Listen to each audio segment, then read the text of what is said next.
Breaking news, y'all. Jonathan Kuminga has agreed to a 2-year, $48 million deal to return to the Golden State Warriors.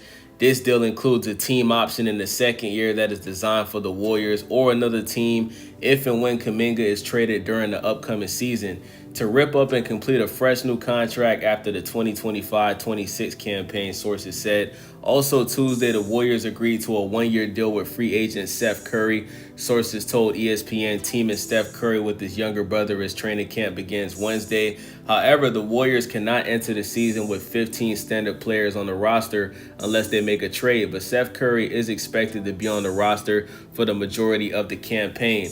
Ahead of Wednesday's qualifying offer deadline, Kuminga chose the 2-year deal over a proposal of 3 years and the $75 million so he can maintain a higher level of control over his immediate Warriors future. The Warriors never wavered on their team option frameworks during negotiation. Now both sides understand the likelihood of exploring trades when Kuminga is eligible to be moved in mid-January. As part of the deal, he is waiving his inherent no-trade clause. Kuminga missed media day Monday and the first day of Warriors practice Tuesday as the sides finalized the deal.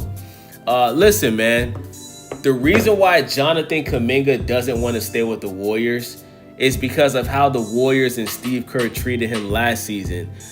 Steve Kerr basically was criticizing Jonathan Kuminga because when he would bring him into the game and him and Steph Curry was on the court at the same time, he didn't like the fact that Jonathan Kuminga was taking so many shots instead of passing the ball to Steph Curry.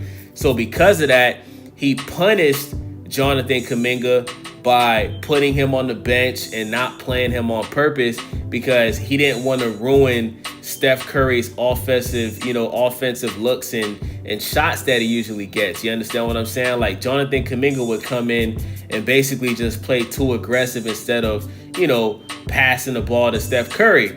But the reason why the Warriors want to keep him now is because when Steph Curry got injured in the playoffs last year, Jonathan Kuminga stepped up and he outplayed everybody, including Jimmy Butler. They just got Jimmy Butler from the Miami Heat.